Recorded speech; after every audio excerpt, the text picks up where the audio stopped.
back shows today. We are going to wait for a second while John pulls up the Facebook group there. So we see it coming down the tracks, and excited to talk some news today, right? The OTA stuff we're going to get to. I think Chad named that as the main topic of the show, but I'm most excited to get into your big board because I have not seen yours yet. So I think we're ready to go. It's a Tuesday night. Building the Broncos. Welcome back. We just saw each other Saturday. I did a show this morning, plugging it right now. Broncos for breakfast with Scott. So that'll be a lot of fun. Check it out. We'll be again live on Thursday, but now it's time for Building the Broncos and Mark Anthony coming in right away. What's good, BTB? Here for my favorite pod that I wish could happen every dang day. Well, Mark, I love your comment almost as much as that cute golden retriever pic you got there. So thank you so much. Yeah, no, that's very kind of you. We love doing this show, and if we could do it every day, we probably would, just because we love talking Bronco football and just football in general. Yeah. And no, it's very exciting. We got a big show for you. Got a lot of different topics going on. We are going to bring out possibly our big boards today and hopefully realize how different we really are. I think this year might be more different than usual. We have not we have guys that we like, but we have not compared boards at all. So I'm curious to see how you have these guys slotted. Yeah, me too. But so it's going to be big that way. Then, of course, got to talk some OTAs and what the heck's going on there, and making the decision to not do them in person this year. And just like I said, lots of information going on. So very, very excited. Thank you, everyone, for joining us here today. And by the way, great job this morning, Nick, on your show. From Jay Roper. Thank you very much. So it was fun. Waking up at 6 a.m. is I'm getting back into the hiking schedule, I guess. So we'll see how long it goes, but it was fun to get different opinions. I know sometimes, Carl, we share a brain. Maybe we're a little bit too incestual with our group chats and just talking this whole process through. But that's fine. So it was good to get some outside perspective. We got Rob Cleef in the house.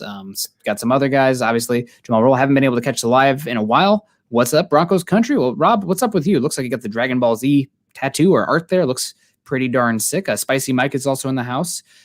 Talking about how great Bawana's piece was today on Rashawn Slater. I'm sure we'll talk a little bit of Rashawn Slater at some point today. Gavin Hole is in the house. Dion Roman. Paul, how you doing, buddy? Paul, we love you. You're one of our favorites. We really do appreciate you. Jason O'Neill is also in the house. A great show this morning, Nick. Hey, thanks so much, Jason. Hope to see more of those going forward. Tuesday and Thursday morning, boys. We'll be in there for your morning commute. Broncos for breakfast. Jacob Cassidy's in the house. Ernie Mays, the one, the only. Ernie Mays. Love you a lot. Oh, and we got First Super coming down the pipe from Credam, $9.99. Thank you so much there over on YouTube. Go ahead, Carl. I was going to say, we'll get to this question just in a little bit. Before we do that, though, we really do want to get to our sponsor for today. I'm going to give them a huge shout out because, without some of their work, we couldn't be able to do this. So just want to let everyone know that here in 2021, you got a great opportunity for a new year, new me mindset. And the best way to do that is through Manscaped. Manscaped is the best in men's below-the-waist grooming, offering precision-engineered tools for your family jewels and helping 2 million men around the world keep their male grooming on point.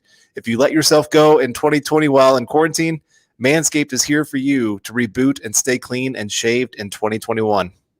Yeah, guys, spring has sprung, but that doesn't mean everything has to spring or sprung below the belt line. And you want to make sure you're taking care of that using Manscaped's, I would say, their probably most famous product, the Lawnmower 3.0, which is waterproof and it has a skin-safe trimmer as well, which helps reduce nicks to your two best friends.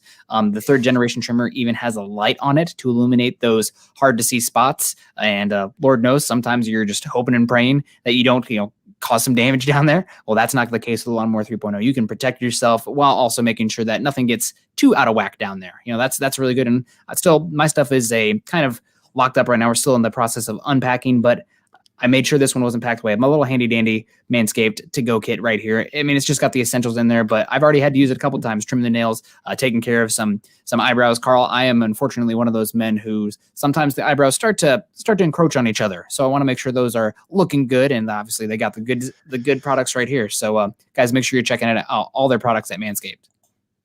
Definitely. And also the great thing that's going on right now is that you can get 20% off and free shipping with the code HUDDLE at manscaped.com. Your family jewels will thank you. Yeah, guys, once again, if you use the code HUDDLE, you get 20% off and free shipping if you go to manscaped.com. But that's only if you use the code HUDDLE. Once again, 20% off and free shipping.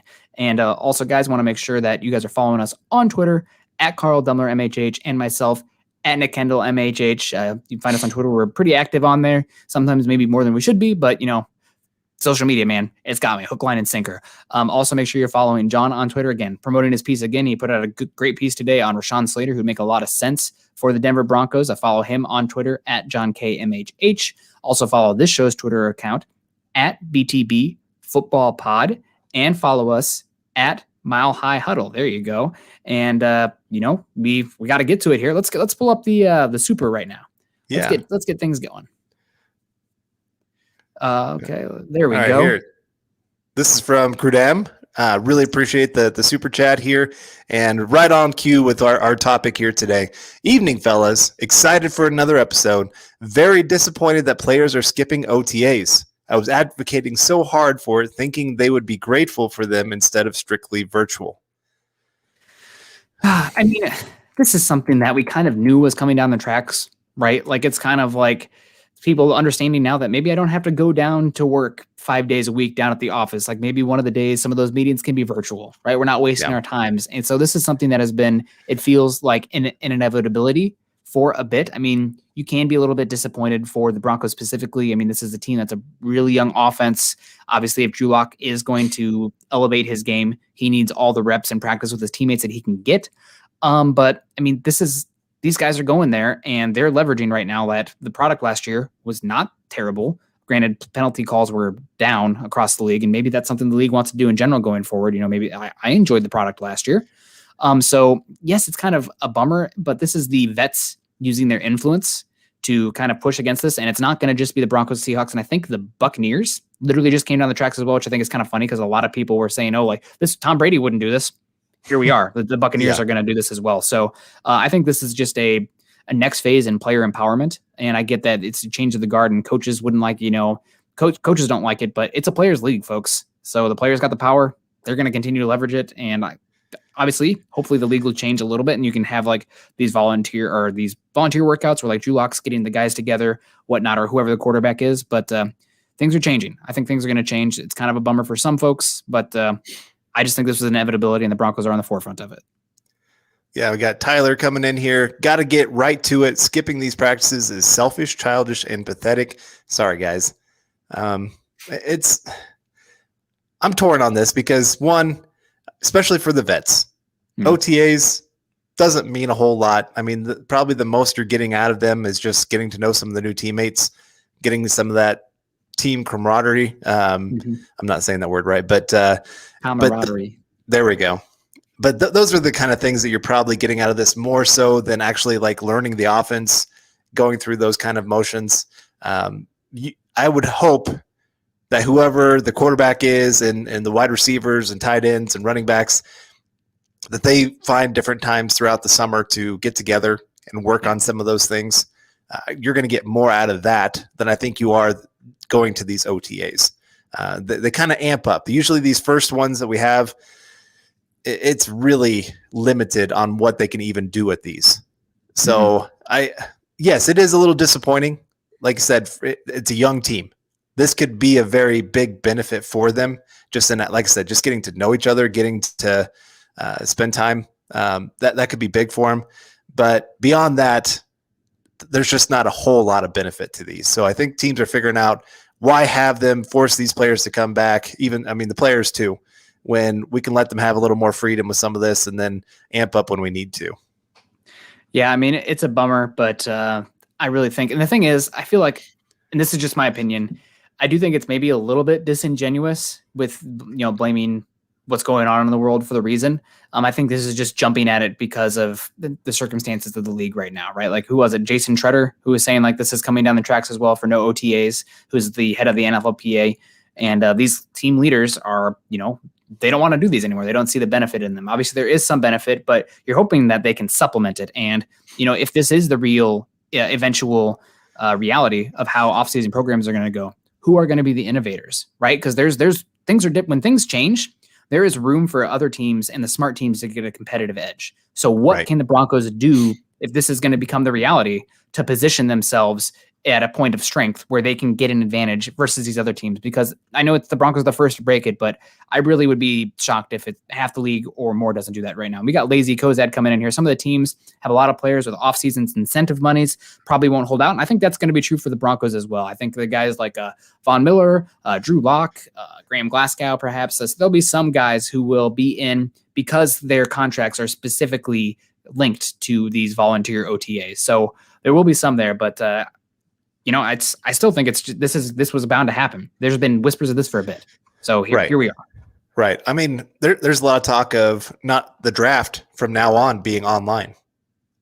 That teams would rather work from their own facilities instead of have to go somewhere, set up their whole camp, that they felt so much better just being at Dove Valley and being able to operate in that way. So it wouldn't surprise me if a lot of things in the off seasons really start going in that direction for sure.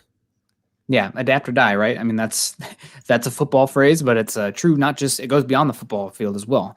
We got Chase Wellner coming in here with the hilarious Dexter Mean of Peyton. Not gonna lie, I was feeling really good about this team since Peyton was hired. Today was a bit of a gut punch, though. Chase, I get it.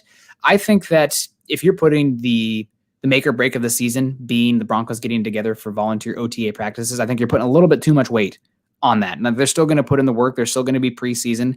And we are still in the midst of I'm not supposed to say the word, but the global keyword right now, right? So the sick little bug is exactly. So things are going to change. How the innovators are smart about it and can be on the forefront is that's what's going to be make or break. But they're still going to have to come together at some point preseason and then the regular season. And the product was still, from an NFL perspective, good last year. Right. And everybody's got probably too close of a scope on the Broncos. Like, the Broncos were injured. The Broncos were bad.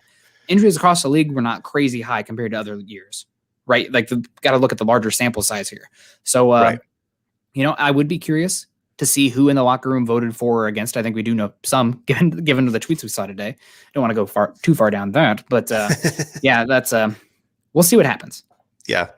And, I'd also add in then for some of these players, Paris Robinson kind of coming in here saying, oh, my bad, saying y'all going to blame no OTAs again on Locke when he plays horrible again. I mean, if players are going to vote for this, they better be prepared to then produce on the field, like I said. Yeah.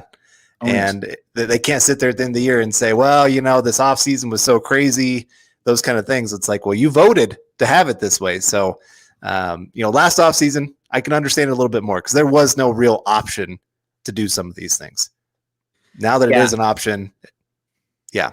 And I don't want to go too far down the hot take side of this, but it does kind of bother me that they are taking somewhat advantage of this situation because, I mean, it's the social media world. These players are young, wealthy, a lot of them, and on the social media scape, and you're saying, oh, we can't go into OTAs, but you see them posting pictures on vacation or in the crowded areas with other people, and it's like, are we really that concerned about that, or is that just like, oh, here are the times now, this is the situation, let's use that as a catalyst for a changing of how things go.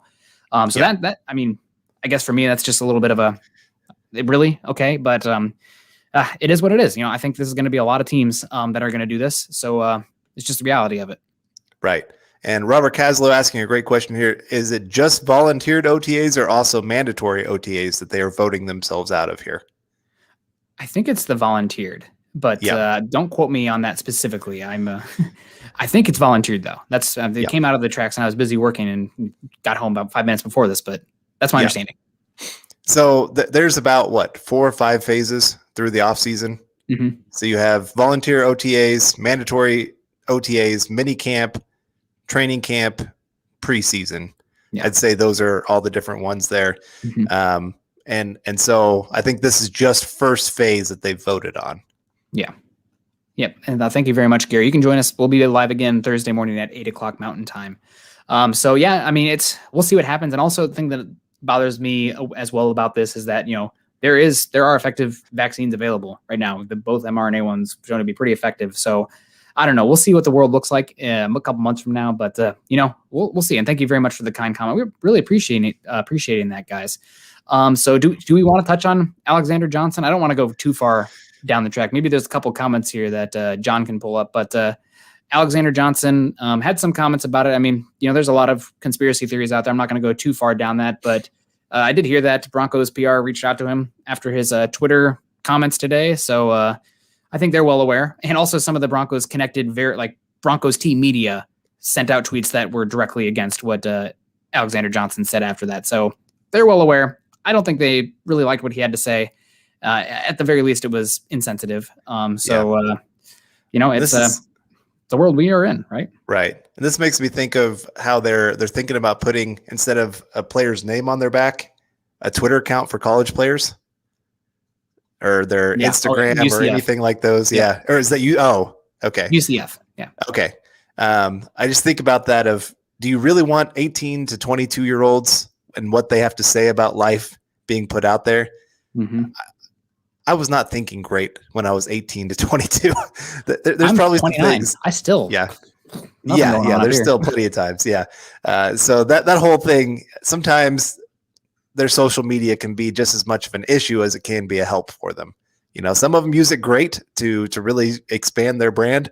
Others use it terribly. That just really destroys a lot of confidence in them. I mean, we've had players fired in different leagues. I'm not sure about in the NFL, but I know NBA, baseball, there's been some players that were fired because of what their wives even said on social media. So it's kind of there's good and there's bad with it for sure.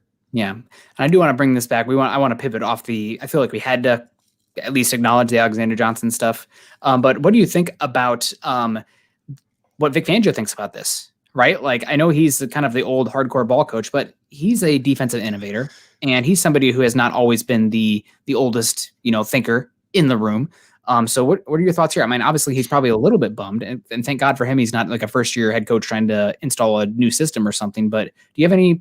Obviously, we're just guessing. Let me call it Vic on speed dial. But what do you think that his thoughts are on this?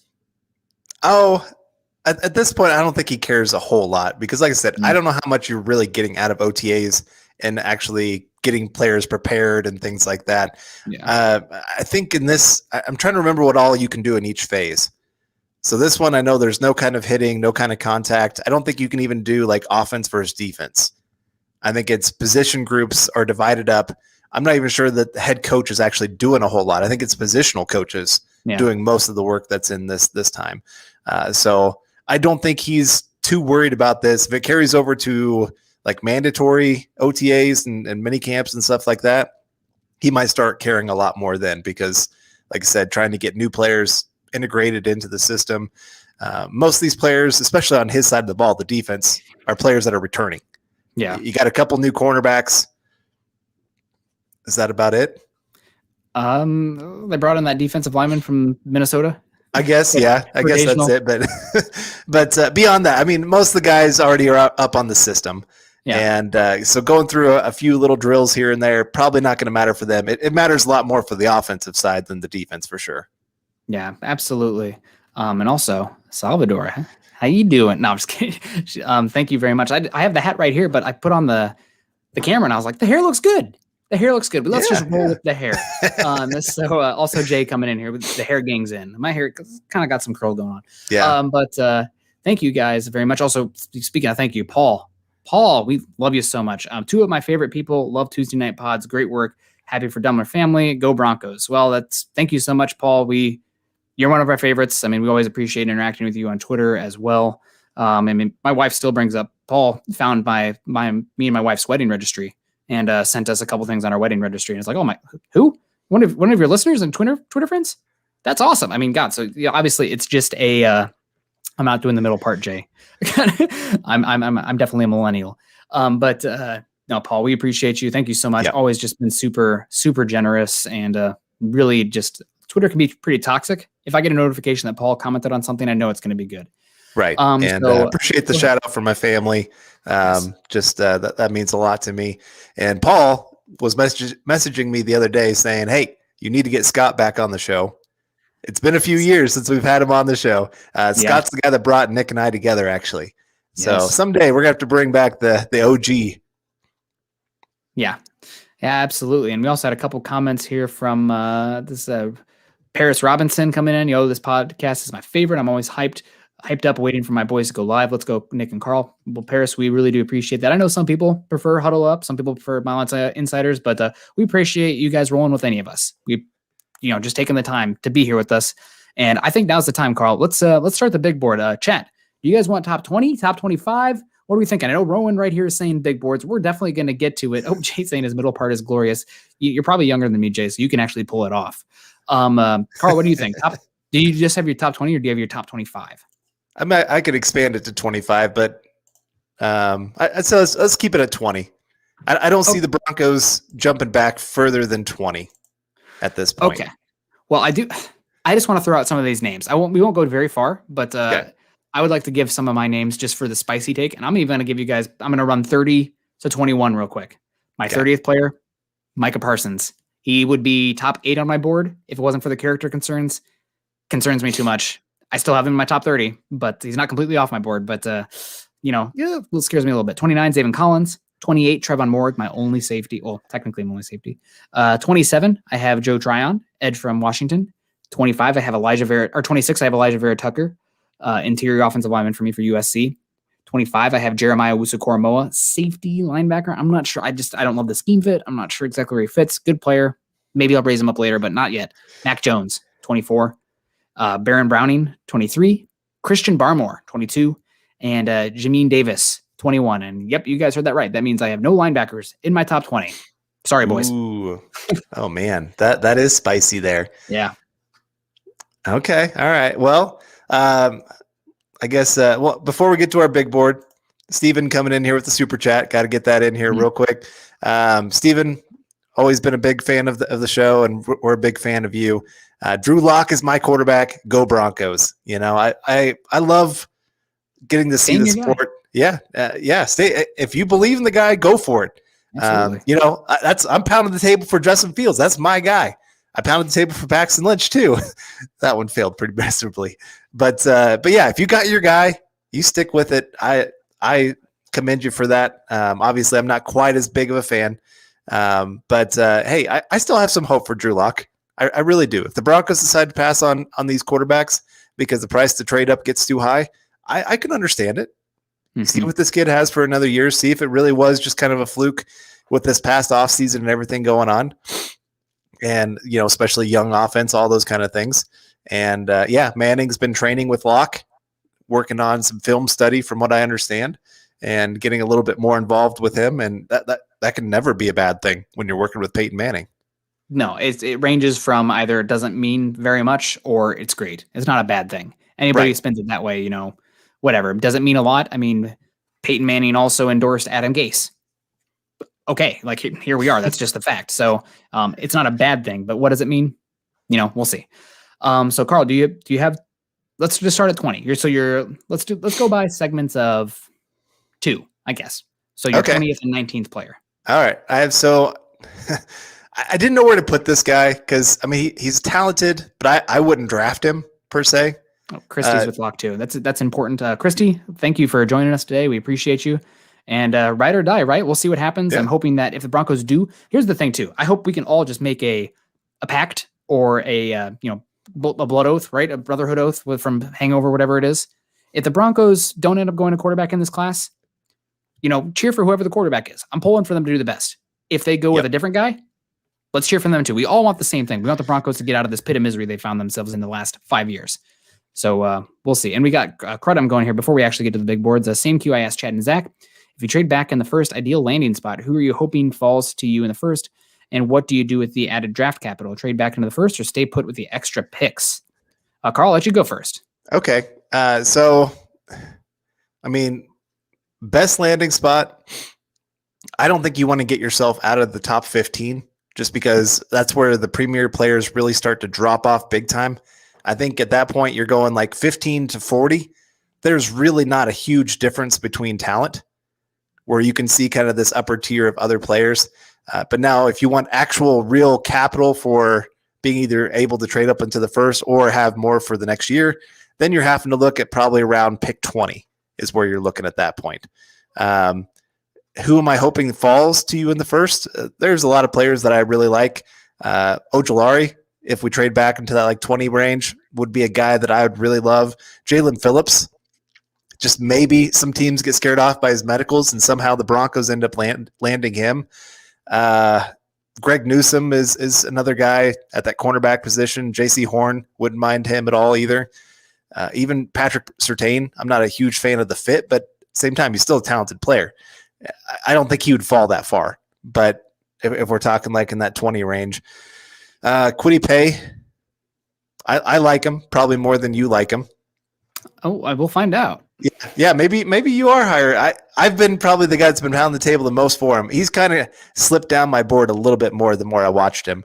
I still love the talent, but those are some names. And what I'd rather do, instead of trading back into the first, I'd rather get 2022 capital, because at that point you've decided you're committed to Drew Lock this year, and if he fails, well, then at least you have that extra capital. I mean, this is what the Bills did.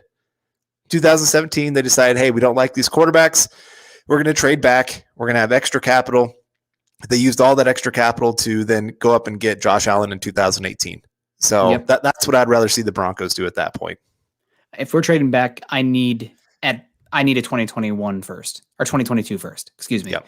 Because the quarterback position, it's not just trading up in the 2022 draft for a quarterback that you like. It's also, a chance for maybe a Matt Ryan, or maybe a Aaron Rodgers, or a Russell Wilson. Maybe it's Kirk Cousins. You don't love that, but like, if you want to have a seat at the table, it's like a high stakes poker game. You have to be able to buy in. And if you don't have the capital, you can't do it. So we got Muhammad coming in here with the $2 super. We appreciate you a lot rocking the gear, Muhammad. Always super, super, supportive of us, all the shows. We really do appreciate you. Also on Twitter, make sure, he's Muhammad's very interactive, and we love him for that. Yeah, for sure. And we got Michael Carmel. Yeah, I'm not saying that right. Carmelini. I like that name. That's cool. Carmelini, maybe. We got Fields with exclamation marks. Although I do like Locke, I'd just like to hedge our bet at the quarterback position. Trade up, not back. Oh, man, this is where I'm at.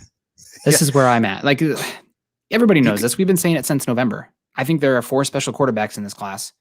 And if you can get one of them, it's more so about those 4 quarterback prospects than it is Locke. I think Locke can be a good quarterback. However, where he's at right now, you don't know. Like, you probably know more, and not in the good way, than you do with these quarterbacks in the draft. Right? And that's just where I lean. Well, and here's the other thing I'd point out. Look at what teams are getting in return for young quarterbacks that have just even a little bit of upside. I mean, Sam Darnold, you could argue he had a worse season than Drew Lock this last year. You could argue the same with Carson Wentz. And both those guys got huge return. So it's not the worst thing in the world to have 2 quarterbacks and be able to use one to go get future draft capital. Especially if you're trading up for one. Well, now, hey, either you can trade that guy and get a lot of what you just gave in return, if not more, or you could trade Drew Lock and kind of recover a lot of those things, and it just looks great for your team. So to me, it's kind of a win-win.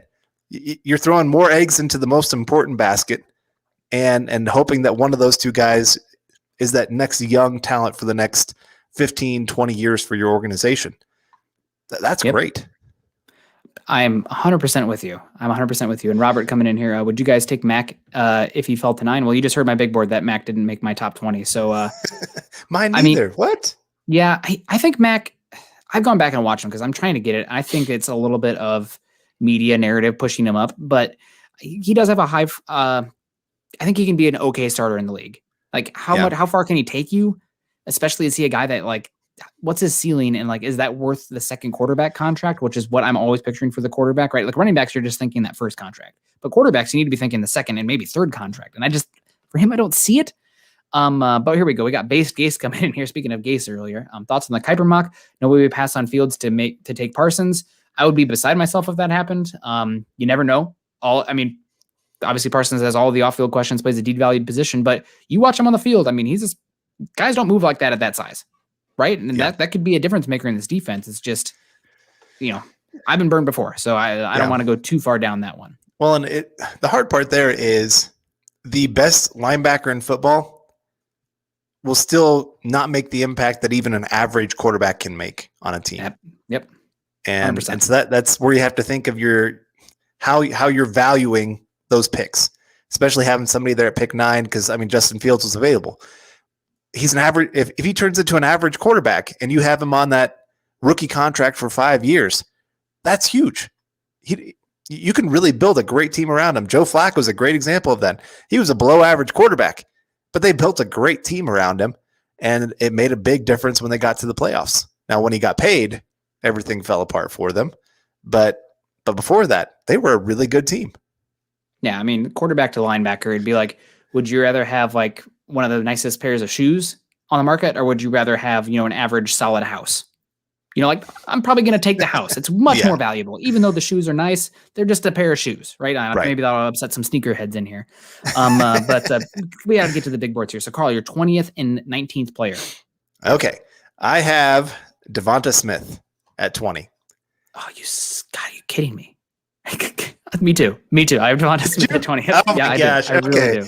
I promise we really did not talk about these. Like, I've had a crazy week.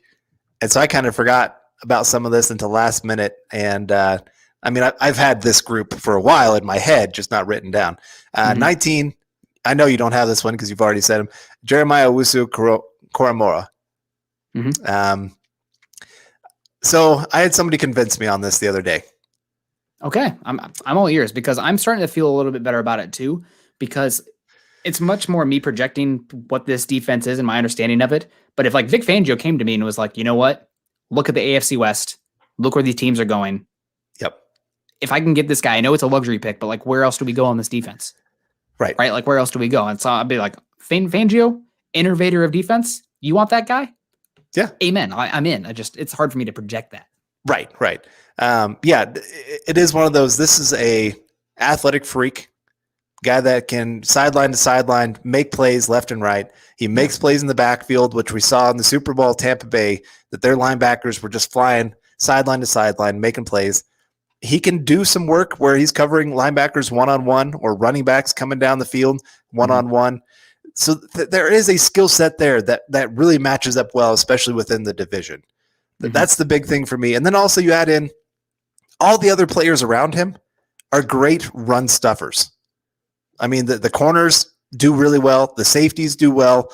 The other linebackers do well. You got Purcell, who is one of the better nose tackle run defenders in football. You got Von Miller, Bradley Chubb. So you can make up for some of his size issues because of the other guys around him.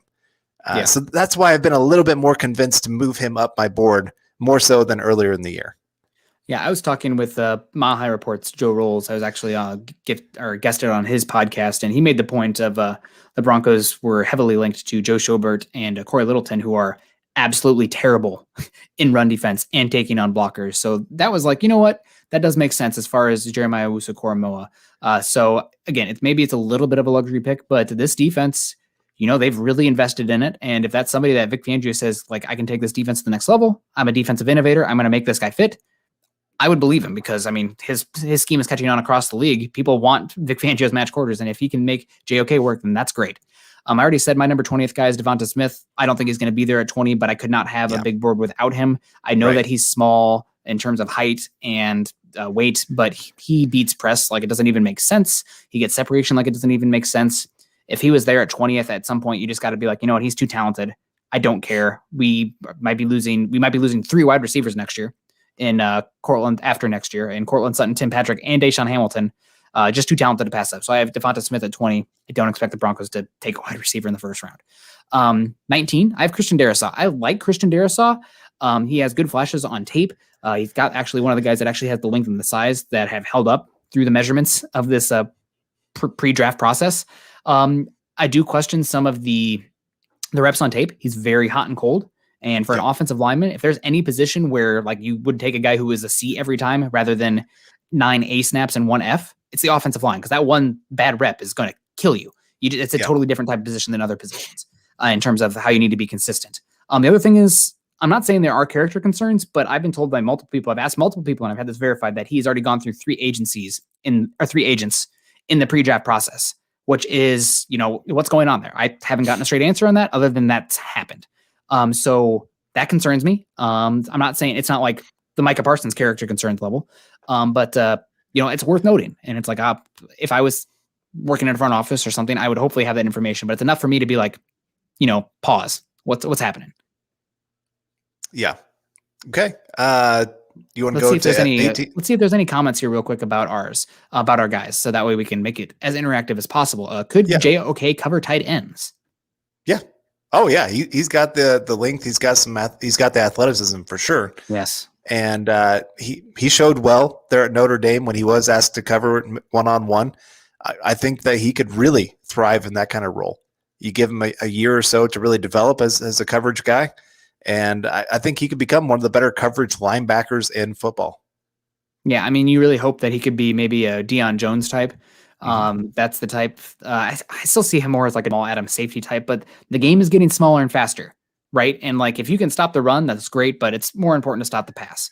So I need to take my own advice here, and I would give a little bit in terms of run defense if you're getting a lot of it in pass defense, and I think you get that with JOK.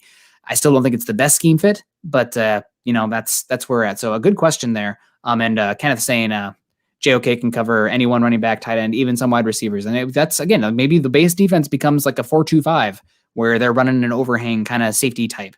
I mean, that's kind of what we saw last year with Will Parks when the cornerback room was, down to their last leg, literally. We will see there. So Carl, I think let's snake this. I'll give you my 18 and 17 now. How's that sound? Yeah, sounds great. My number 18, I have Caleb Farley. I know that he had the back injuries. I just saw a comment on it from Jonathan. Thank you very much for the insight here, Jonathan. Microdiscectomy isn't major and already been said he will be ready for training camp. That is true. That's what I've heard as well. However, he's going to be 22 or 23 next year, so he's a little bit older for a cornerback already. He's had numerous injury concerns, and he's also still pretty raw to the position. But man, his tape, his scheme fit is the best for any cornerback in this class. And the Broncos are in a position where if they traded back a couple times and got extra capital, I'm totally okay using that extra resources and sitting on Farley for a year, because you don't really need a boundary cornerback this year, but he could be a top 5 cornerback next year or a couple years from now. And you're missing probably 2 cornerbacks next year. So he's still up there for me. I still really like Farley. He would have probably been, if it wasn't for the injuries, he'd have been probably my 7th overall prospect on my big board, but can't ignore the injuries. Right. They're there. And then my number 17, Jalen Waddle. Another wide receiver. He'll probably be gone before that pick. He has a chance to be one of the best wide receivers in this class. You know how much I love speed. He's faster than Ruggs. He's more dynamic than Ruggs was coming out. Broncos aren't going to take wide receiver. I don't think. Maybe later. You could take maybe an X later, but I think I like Waddle a lot. So I haven't done as much work on the wide receivers. I'll be completely honest, but I could not include Smith, Waddle, and we'll see later. I have Chase yet to come as well. Just spoiler alert. Yeah, they're too big of talents not to have them on the board for sure. Yeah. And so I have Jason Owa. Mm-hmm. The kid obviously tested off the charts. He's raw, but you think about what would be the best position or best place for him to go? Denver. Mm-hmm. You already got 2 guys established in Von Miller, Bradley Chubb, and he doesn't even have to be number 3 for this team with Malik Reed in town. And so he can sit a year and learn from these guys and then explode onto the scene because, again, he is just off the charts athletic. And when you're talking about trying to replace a guy like Von Miller, boom, that's what you put in there. And we've heard that the Broncos didn't go to Penn State to watch Micah Parsons. They went to go watch this guy, Jason Owa. So I do know that they are really high on him, and he doesn't have the numbers that you like coming out of college. But still, you don't want to be a box score scout, I guess you could say. But then I have Greg Newsome. Again, another guy that has some injury concerns at the cornerback position, but is a great scheme fit, athletic as you'll get out, is aggressive. One of those guys that just I could see actually doing really well trying to cover Tyreek Hill and actually winning a lot of those battles. You're not going to win all of them against Tyreek Hill. But if you ask him a few times a game to really have to line up one-on-one, I think he could win some of those. So I got to have him in my board there too. Yeah, and I see a lot of people, Broncos aren't going to go wide receiver. It would be malpractice not to include the big 3 wide receivers in this. And they're ranked lower than when they'd be taken off the board anyway. So It's kind of like ranking Trevor Lawrence. Newsflash, he's my number 1 player. He's not going to be there. you're still going to have him listed, right? Like, it's just like, Right. you're going to have him listed. So God, I spoiled my number one player. Oh man, what am I going to do? We got a couple supers here though we should get to real quick. I saw it. There it is. Thank you so much, John. Would the Niners taking Mac Jones at 3 be more egregious than the Giants taking Daniel Jones at 6? Context is everything. The answer to this is yes, because in this class, there are better quarterbacks available. And that class we saw was just terrible. I think Daniel Jones might be a worse quarterback, although he does actually have athleticism that Mac Jones would dream about. But you're passing on 2 other quarterbacks that I think are tiers better than Mac Jones. That's my opinion. Carl, looks like you disagree. I can't tell. I do, just because of the coaching staff, because of Kyle Shanahan and his quarterback-friendly system. He's going to make Mac Jones look better than Daniel Jones. That's my one difference there. Daniel Jones, I mean, Pat Shurmur, I'm not trying to dog on Pat Shurmur, but he's not Kyle Shanahan when it comes to really setting up an offense for a quarterback and really maximizing what they can bring to the table. And so I guess when you're looking at, like, especially what they gave up to go get him, then all of that factored in, yes, probably the Daniel Jones situation isn't as big as Mac Jones to the 49ers. Because, like I said, you gave up all of this. You expect this guy to be your franchise guy for the next 20 years. And I don't see Mac Jones being that kind of guy. Yeah, and I wanted to address this real quick from John here real quick. This is a Broncos-specific big board in my opinion. I'm not going to take wide receivers completely off. There'd be guys who are higher or not for other reasons, but this is, at some point, the guy's just too talented, right? And I think about draft picks. I don't think about them as far as 2021. I think about them as what they're going to do for their career. And at some point, Broncos are going to need a wide receiver. So if, like, Jamar Chase falls, let's say the Broncos trade to 16 and Jamar Chase is there, I don't care. I'll figure it out because he's too talented. Right. Well, and you think about Cortland Sutton's up for a contract next year. Yes. You got Tim Patrick, who's going to be up for a contract next year. So that's your 2 X's that you have on your roster right now. There's no guarantee. Let's say Cortland Sutton gets injured again this year. Knock on wood. But are you going to be signing him to a long-term contract? Probably not. Tim Patrick, he had his greatest season. He's at his highest value. Is he going to continue to build on that? He's got also injury concerns from his past as well. And so again, if that kind of talent is there, it only allows you to maximize. Okay, well, Cortland Sutton wants $18-20 million a year. Well, good luck. See you. We'll take that 3rd round comp pick.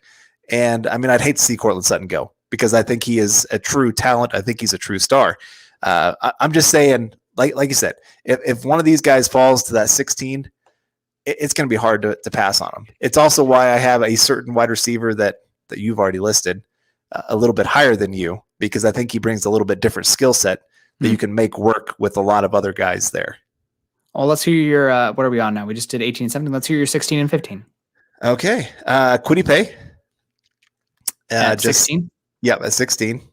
Like I said, just athletic freak, needs some refinement. Here in Denver, he'd be able to get that. So I really like his fit there. Patrick Surtain at 15.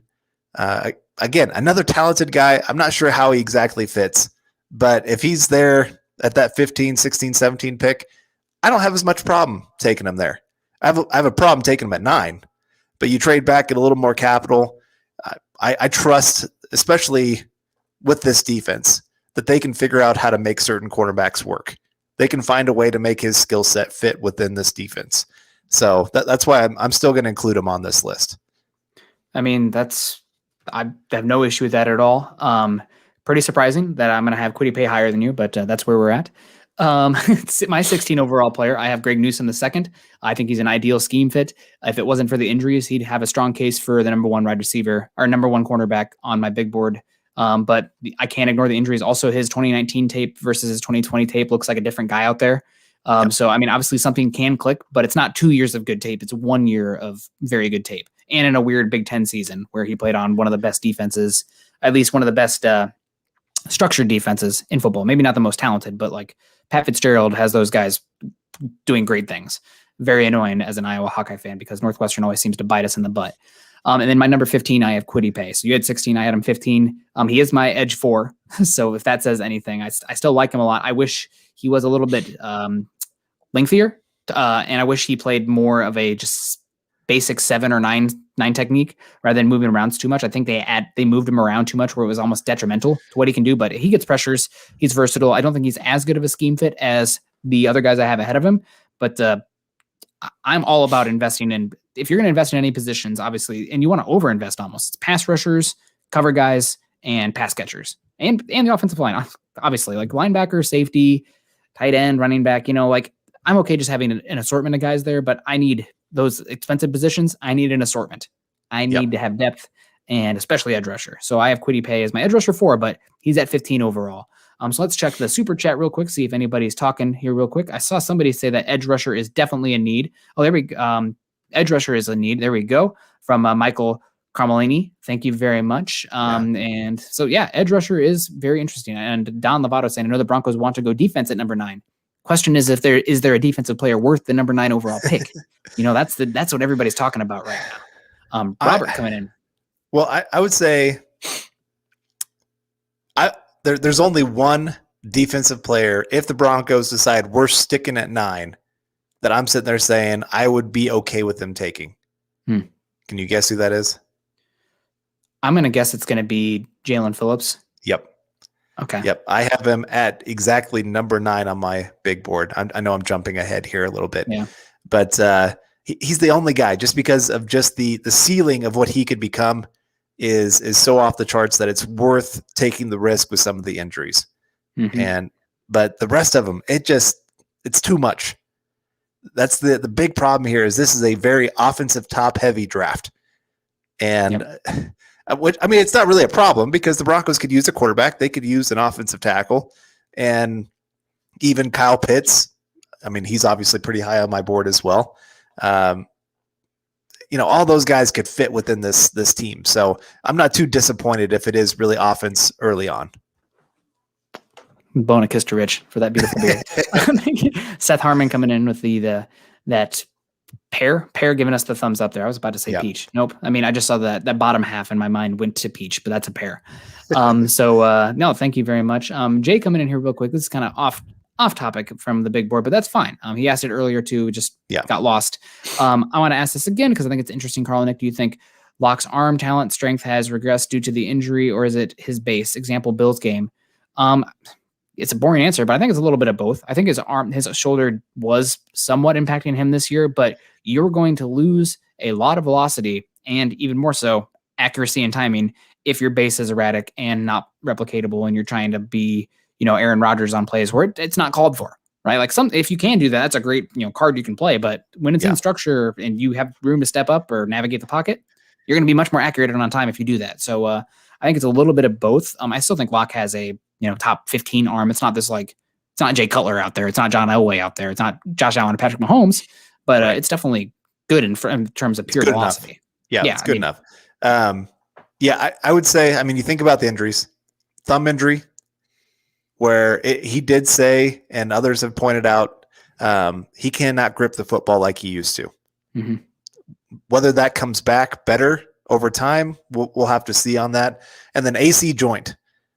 I've had this injury. It's bad. That was even quite a few years ago for me. There's still times where I feel it catch and it's just not quite the power that I used to be able to throw a football. My arm just does not feel the same. And, but I had a really bad one. It was, I couldn't do anything for about a year because of how bad I sprained that. So how does that help with the arm curl on, watching the games? You get really good lefty. Oh, okay. Lefty loosey. That's right. Yeah. But so I do think that did affect him. I don't think there's any way it couldn't have, but you're right. It's a little bit of both, where his base was a lot worse from his rookie year to his second year.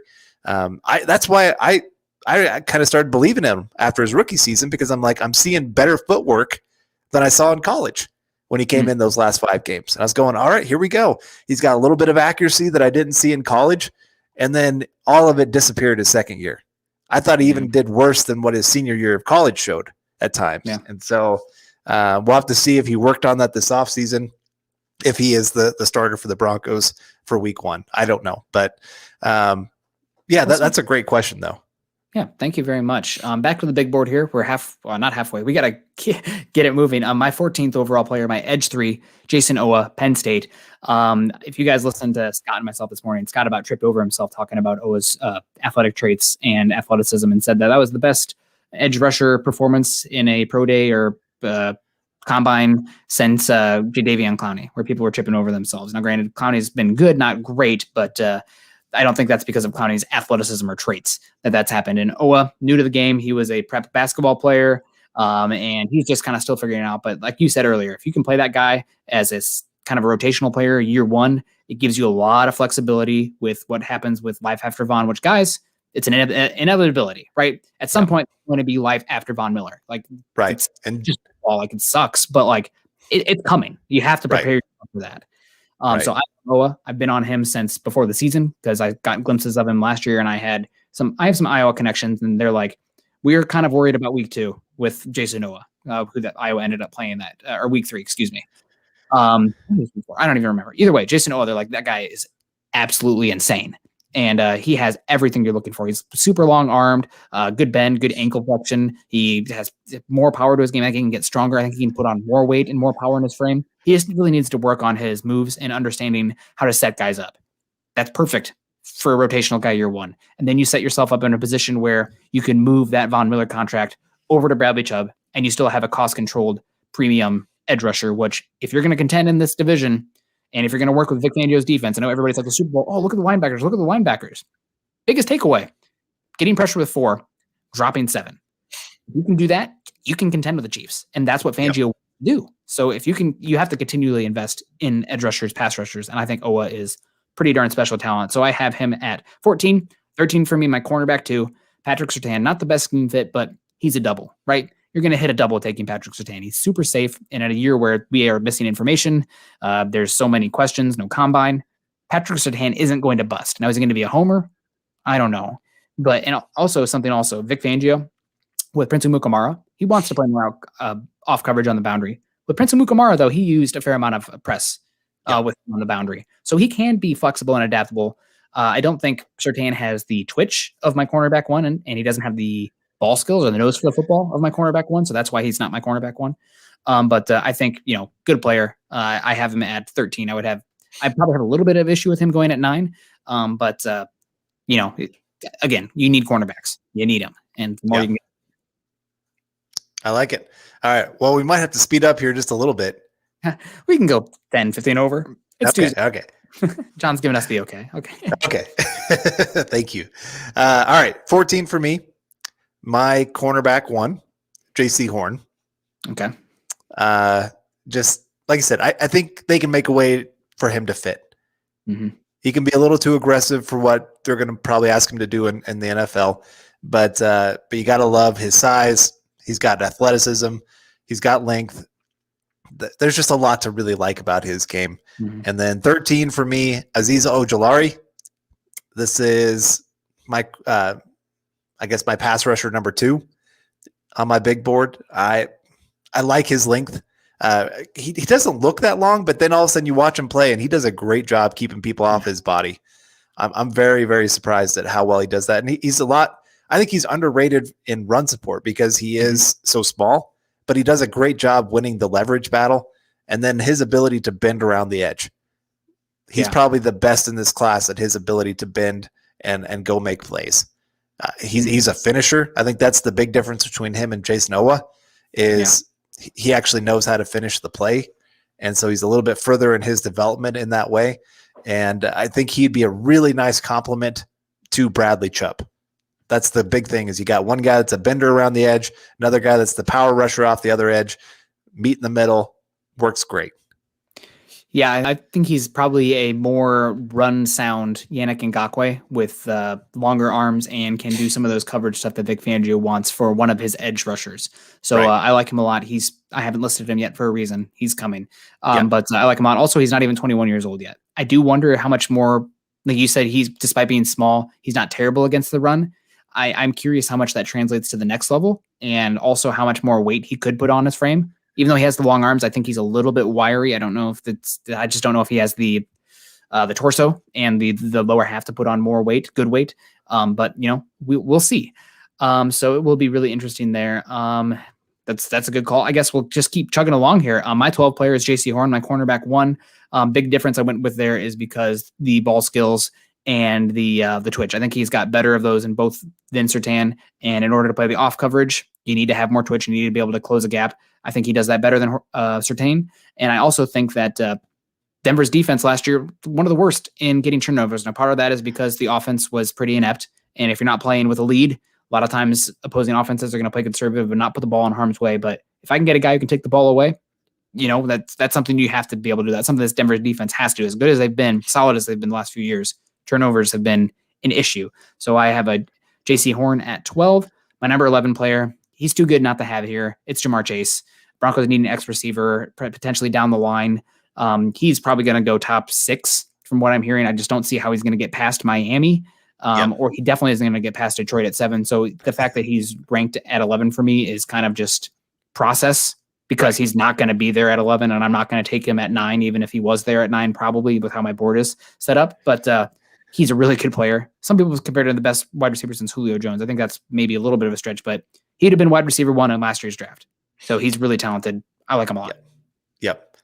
All right, let's go to our next group here. Elijah Vera Tucker for me at 12. Yeah. Okay. Guard, I know you have him a lot hard. I don't have as much problem with being a little bit smaller and not as long as you do. Yeah. Because you remember the Georgia offensive tackle a couple years ago. Yes, I was really high on him. Mm-hmm. And I think he's still a great player if he's not hurt. Yeah. When he's healthy, he's been really good on the field. So I don't have as much problem with length. So I don't mind, again, especially a guy like him with all of his athleticism, putting him with Munchak, I think they can make him work really well. And then you add in the fact that he is versatile. So let's say Dalton Reisner doesn't work out. Mm-hmm. Well, you got a guy that can plug in there and be a great starter from the get-go. Yeah. Or Graham Glasgow, who we're going to have on the show the 21st. Is that right? Something like that. Anyway, he's coming up here pretty soon. Yeah. So John got him on for one of our shows here coming up. But let's say you want to get a little cheaper at the position after a year or so. Boom, here's your guy. Or plug him at right tackle. So the versatility moves him up my board. And then I got another offensive tackle here. I know, again, you were a little lower on him. Christian Darrisaw. My big thing is go ahead and use a premium pick on a guy that, especially with the coaching staff, can turn into something great. Mm-hmm. And so getting something like his length, and then you pair that with learning the technical side of the game, the sky is the limit for this kid. Yeah. So that's why I have him ranked pretty high here. If I didn't have the hot and cold from Darrisaw's tape, there's some games where he just doesn't look interested. I can't speak for it, but that's a concern for me. And then the stuff where he's gone through multiple agents. So I think I would have him definitely in my top 14. If not, I will push back a little bit about Elijah Vera Tucker. It's just because it's not only that I think the Broncos are investment wise, and also the fact that it's a devalued position. I'm not as in dire need of an interior offensive line, but I don't think he's the inside zone / power scheme guy. I think he's wide zone. So that just, it's double demerits for me. I think he's a good player. I think he could go as high as 14 to the Vikings and they would be ecstatic about that. But for the Broncos specifically, where the team lines up right now, positional value, scheme fit, it's just too much for me. I think he's a damn good offensive lineman, just not somebody who it's not the best marriage for me for my analysis. Yep. So yeah, do we have anything super here, or should we get right into we're good. Our top 10? All right, Carl, let's hear your 10 and 9. Okay. I have Rashawn Slater here at number 10. I went back and forth really where to put him. I like his game. Again, a little bit on the not as great length as you would like, and maybe fits a little bit more of that zone, that wide zone as well. But it's hard to ignore the talent. I mean, the guy is just off the charts. And then number 9, Jalen Phillips, my only defensive player in the top 10. And just, man, that guy is so talented. Yeah. If he didn't have the concussions, he'd be the first probably non-quarterback taken I think number four. Yeah. I mean, Atlanta needs pass rush like crazy, and Yeah. his table is that talent, like that level this season. And then you have the athletic numbers to match. But with the concussions, I can't see him going that high. Right. But, No, I don't either. But again, that's why he's my only defensive player in the top 10, just because just off the charts talented. He's got length, he's got power, he's got speed. I saw his 10-yard split, and I think he was like third in the edge class for speed. And you add in the fact that he's a power rusher with that speed, man, he could become a top 10 pass rusher in football real quick. That would not shock me one bit if he goes into the right situation. Yeah, I mean, I haven't listed him yet for a reason as well. So he's going to be in my top 10. I'm about to be very upset, Carl, if this guy doesn't make it in your top 10. He's somebody that I absolutely love. So we got Aaron coming in here first before we get into it. Broncos going to be amazing in 2021 from Denver, Colorado, Broncos country. Well, thank you very much, Aaron, for stopping by and leaving the comment. And we agree. I think the Broncos, this is the most excited I've been about a Broncos team since 2016. And I was still riding the high from 2015 to 2016 season. We're like, oh, Trevor Siemian, maybe he can be great. The defense, well, then reality kicked us in the balls multiple times. Right. But brought to you by Manscaped. Ball kicks because the Broncos have been bad. But everything comes back to Manscaped, right? My number 10 player, and like I was saying, Carl, if you don't have this guy in your top 10, I'm going to be very upset. Tevin Jenkins, offensive tackle from Oklahoma State. He has measured in with the adequate length, very good mover, probably the strongest hands in this class. I think stronger hands than Penny Sewell, and an incredible scheme fit, an absolutely incredible scheme fit. I mean, you're looking for this Broncos team. Not only offense has been bad the last few years, they've lacked an identity. And like, who do they want to be? A team that throws it around 11 personnel, 12 personnel, shotgun under center? Don't know. But this offensive line, with how they've invested in it, and with Mike Munchak, you have a chance to really make the offensive line the defining factor of this offense with good weapons too. But I mean, really, and I think Tevin Jenkins is a tone setter. He's a butt kicker, and I have him at 10. I've heard that he could go as high as 8. I've heard that like the Panthers love him, and they might take him at 8 if Sewell isn't there. So I have Tevin Jenkins at 10. My number 9 player, Azeez Ojulari.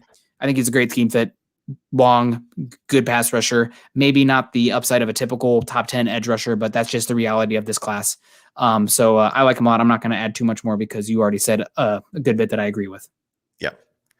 Okay. Well, now I feel like horses, you know what? Oh, I forgot him. Oh, you forgot him, Carl. I'm so sorry. Oh my gosh. Yes, he would be in my top 20. I will say that. He would be in my top 12. Okay. All right. I'm not as high on him as you are, but I would have him in my top 12. I am so sorry. I wrote these, like I said, I just kind of went off the top of my head. Yes, it really has. All right. So number 8 for me, Jamar Chase.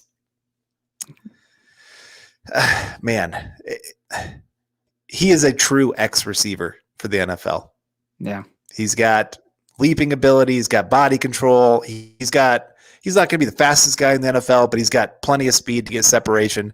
That wasn't exactly what he was known for in college, of getting the separation, but it's still there. You saw some plays where he was running away from people. So you already said it. He's got great hands as well. I mean, just a quarterback's best friend. You can trust this guy to go make a play for you. If you're in trouble, throw it to Jamar Chase. Number 7, Jalen Waddle. Oh, man. You have 2 wide receivers in your top 8? I do. Oh. Well, 1, because I love the wide receiver position. Okay. And 2, these receivers.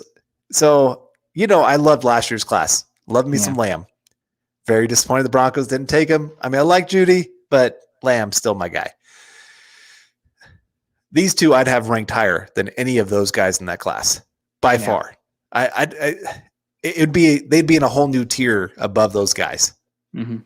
And Jalen Waddle, I don't like to make comparisons to like all pro players in the NFL very often, but like he's a bigger Tyreek Hill. Oh, hopefully a little better off the field. Yes, better off the field. That's the other thing that you have with him. He's bigger and, like I said, no off-field issues. The only thing you have is the injury. But man, just anything you want to do on offense, you can do with this guy.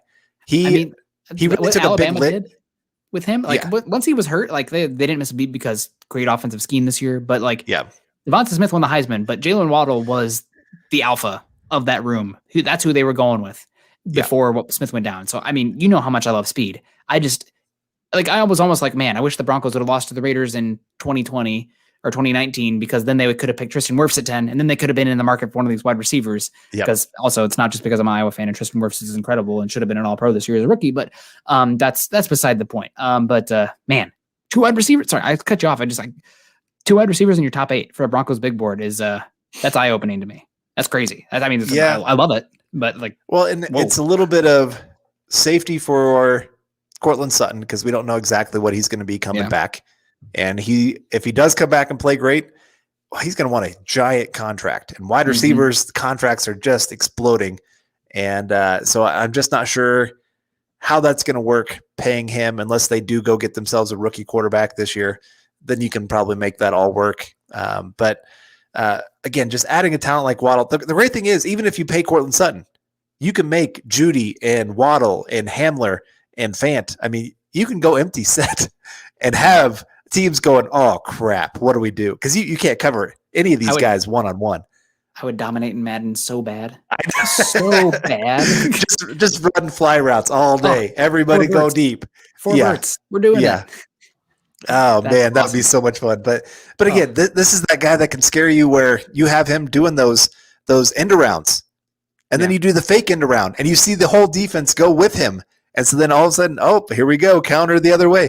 It just really mixes up what you can do on offense. And so that's why I love him more than anybody else, because he is such a complement to really any kind of wide receiver that you could put out there. He can open up everything for everybody else. So that's why I'm going to put him that high. Wow. I thought I was going to get some flack for having any wide receivers in my Broncos big board, but to have 2 in the top 10, Carl, you are really leaning into, you don't worry about what this team needs right now. You're going for the best talent. So I love it. I wish I could practice what I preach as much as you just did just there, because I couldn't do it. I love these guys. They should be top 10 players. In a vacuum, they would be. I can't do it for the Broncos with how much they've invested in, how good this room already is. But God bless you for it. My number 8 player, my highest rated defensive player, Jalen Phillips. His tape is outlandish. I'm not going to go as far as Brett Coleman, who said that Jalen Phillips is similar to J.J. Watt. But, I mean, you talk about a power player. He's got the best, most refined pass rush arsenal in this class. He can play the edge against the run. He's very good at setting the edge. He can do some stunt game stuff. He's a good athlete. I mean, if it wasn't for the injuries, I think he would be going 4 overall. That's the type of talent we're talking about. We don't know about the injuries. I'm not a neurologist. I'm a scientist, not a neurologist. So it would depend on what my team doctor said. There's concussions. He was forced to retire from UCLA because of 4 concussions. What does that mean long-term? You talked about it on Saturday, how your wife works in concussions, so you have a little bit of a different perspective, but I don't know. I have his name written down here at 8 with a plus next to it, which is for health. That's enough of a question mark where he could be, honestly, I could put him higher on my board if I didn't have any health questions, or he could be completely off of it. I don't know. I can just go off the tape. So here we are. My number 7 player, I have Rashawn Slater at 7. I have offensive tackle and interior offensive line. The Broncos offensive line, they've invested in it pretty heavily over the last few years, but you don't know about Juwan James long-term. Dalton Reisner had a down season last year. Lloyd Cushenberry up and down. I think Rashawn Slater, he might be a little bit better in a wide zone, outside zone scheme, but I think he's going to be really good no matter where he goes. And let's say the Broncos have to, let's say Juwan James plays great this year and they have to decide that, I guess Dalton Reisner's our first guy off the bench. Okay. I want the best 5 to play. That's what the offensive line is about, right? And I think that competition would be awesome for the offensive line. So I think most likely you're having him compete with Juwan James, but I'm getting the best 5 out there. And I'm going to make sure that offensive line is top 10 this year. And I think you can do that with Rashawn Slater. So I have him at 7. I'm going to keep rolling here because we're getting a little long. Yeah. Unless there's any supers or comments on that. Nope, no comments. You have any thoughts about, you had Slater a little bit lower than me. Yeah, I had him at 10. I still love the player. And like you said, that versatility probably should bump him up a little further in my board. Like I said, some of these playmakers, it was hard for me to have them any lower. I probably could have, because like I said, the Broncos are not going to take them unless they trade back and some reason, the injury concerns or something else pops up. Maybe a photo comes out right before the draft that begins to drop them. Crazier things have happened before. But no, I love Rashawn Slater. I think you can make him work wherever you wanted to put him. And so if the Broncos took him at pick 9, I'd be like, yeah, makes sense. Complete that offensive line. And like I said, you can plug him anywhere early on. It can be kind of like, what Miami did when they took, oh my gosh, why am I spacing his name there? Hunt? No, they're the one that they just traded to Houston. Laremy Tunsil. Yeah, Tunsil. They started him at guard. Yep. Because they had 2 great tackles, but they're like, we can't pass on this kind of talent. And then they moved him to tackle, and then they traded him for a buttload of picks. But for the Broncos, yeah, you can start him off at guard if you need to, or move him to tackle, whatever it takes. He can make it work. Absolutely. So my number, I guess we'll keep rolling. So Phillips was my 8, Slater was my 7. Number 6, I have Penei Sewell. Again, same. He can be a tackle or a guard. I do think that he is not as transcendent as people build him to be. Leading into the season, he's a very good athlete. He's very young, but he's still very raw. Like, I just don't know how his pass sets are going to be, because that Oregon offense, like they were like with Justin Herbert that season, which was Penei Sewell's last season. It was like driving a Ferrari in a school zone, right? The bubble screens, the weird little quick pass sets. Like, that's not a translatable offensive scheme. And we didn't really see Penei Sewell play much of a actual pass blocking sets. So that's my number 6 player. I think he'd be great though. Still, I take him, play him at right tackle, play him at guard. You're happy about it for a while. And I think he's a better scheme fit than Slater. So I have him higher, and he's younger, better athlete, or a more explosive athlete at a bigger size. My number 5 player, it's not a need for the Broncos, but he's probably the best player in the class in a vacuum without positional value. Kyle Pitts. I don't, like Broncos have Albert Okwuegbunam, a 4th round pick who had like 12 catches last year. I'm going to let that guy keep me from taking the best player in the class? I don't think so. I don't think, get out of here. I don't think so. Right. And I saw that somebody on Twitter was talking about it. And Noah Fant was like, oh, I see you talking about taking Kyle Pitts. I'm an Iowa boy. I love Noah Fant. I was probably one of the first ones on Noah Fant. I'm taking Kyle Pitts. Like, I'll figure it out. And you're talking about needing X receivers down the line. Kyle Pitts can play X. So he's my number 5. And as you guys can probably guess how that sets up for us, I haven't said any. I said Mac Jones, I guess, earlier, but I haven't said any of the top 4 quarterbacks yet. 1, 2, 3, 4 are going to be quarterbacks. So Carl, let's hear your 6 and 5, and let's get into okay. Well, let's just say I switched what you just did. Okay. So Sewell at 5, Pitts at 6. Just because I feel like Sewell fits a little bit more of a true need on the team. You still have an X receiver, you still have a great tight end, you still have other receivers. So I mean, you can make Pitts work. Don't get me wrong. I mean, that's why he's still up here. I'm nitpicking the difference here between these two, but I feel like Sewell could be an actual real need, maybe this year and next year even. And so that's why I'm making him work. But those stars, I think stars from Randy Jones. Thank you very much for the stars, Randy. We appreciate you. And John, next time I need just more hands. So that way I really know. Now, there we go. There I need some jazz fingers going. I'm going to have an epilepsy jazz hands. There we go.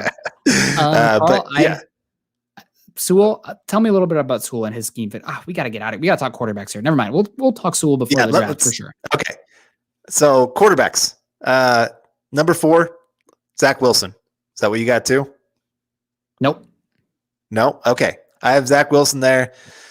Some of his injuries have me a little terrified.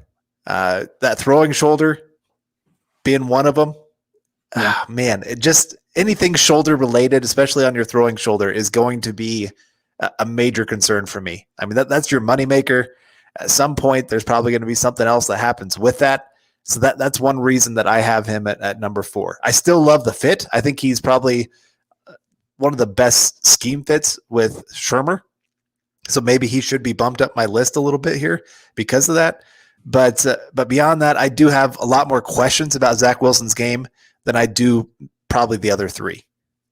That's crazy to me, given the 1-year sample size versus a not great opponents in Trey Lance. There's a lot of projection you have to do at Trey Lance, and I'm about it. I mean, he's still my number 4 player, right? But like to say, I feel like from where I sit, I could not put Lance over Wilson given the information that I have and the tape. I have no issue you doing it. I couldn't do it because the boom or bust nature, given the tape that we have, is so high, right? So Lance is my 4, Wilson is my 3. Okay. So my reason for that is because Trey Lance, no matter what, he has the translatable skill that if everything else breaks down, he can take off running and turn it into a huge play for the offense. Yeah. Zach Wilson can still run, but he's not Trey Lance run ability. Yeah. And so that's why I move him up just a little bit, because he always has that fallback plan of what he can do. So then that leaves 1 and 2. And you already said who your number 1 is. But Trevor Lawrence and Justin Fields. I mean, so Trevor Lawrence number 1, Justin Fields number 2. I think sometimes we overthink this a little bit, where Trevor Lawrence, it almost gets like boring. Yeah. So good luck, Jason, with that shoulder surgery recovering. Man, just that means you have to give him some tidbits how to drink beer with your other arm. So Jason, don't worry, Carl's looking out for you. I want to talk about this. We got to get out of here. I know that John said 7:20 hard cutoff, but man, we got to go. We'll probably talk about quarterbacks some more later. I see a bunch of people saying we're catching in here late. I do think that there's this weird thing where Trevor Lawrence, he is my number 1 quarterback, but like he's not this perfect quarterback ever, right? Like he has flaws, and there's a reality out there where he doesn't end up this great quarterback. And I think that quarterbacks 2, 3, and 4 are much closer to Trevor Lawrence and have a probability of being better than Trevor Lawrence than anybody wants to talk. I feel like maybe it's this fake pseudo stance where it's like, oh, if I can't trade up to Trevor Lawrence and I don't want any of them because they know Trevor Lawrence is unattainable, so that means I will just roll with what I already have. Like, I'm calling BS on that. I think you're just saying that because you know that you haven't put in the work on Trevor Lawrence because he's not going to be there. So he's this idealized, prospect. These other guys are incredible. I'd have no issue with any of them. And I think, like, dating back last year, 2, 3, and 4 would be in the argument with Joe Burrow. Really, like I really do. So yeah, it's a great class and great quarterback. Yeah, I see Mark Anthony asking here, Lawrence versus Luck prospect comparison. Who y'all got? I'd take Luck. Oh man, it's really close. It would be. I mean, we're like I said, we're nitpicking here, but it's not so much that it's like you said. It's not so Lawrence is so far up here that he's off the screen, and then you got 2, 3, 4. It really is 1, 2, 3, 4. Like they're all just kind of right there together. And like I said, I think slightly better traits. Yeah. Lawrence has slightly better traits, but like he was playing his team on the ACC for Clemson was so much better than anybody else he was playing. And people complain about Justin Fields' offense not translating to the NFL. Have you watched what Trevor Lawrence is doing there with Clemson? Like, I'm sorry, like you're calling yourself out on that one because what he's executing is like high school, and they're doing great. Like because of the talent, and he can execute. He's so talented, but it's like what he's being asked to do from a schematic standpoint, not close to what Andrew Luck was being asked to do also. So I probably would lean Luck because of that.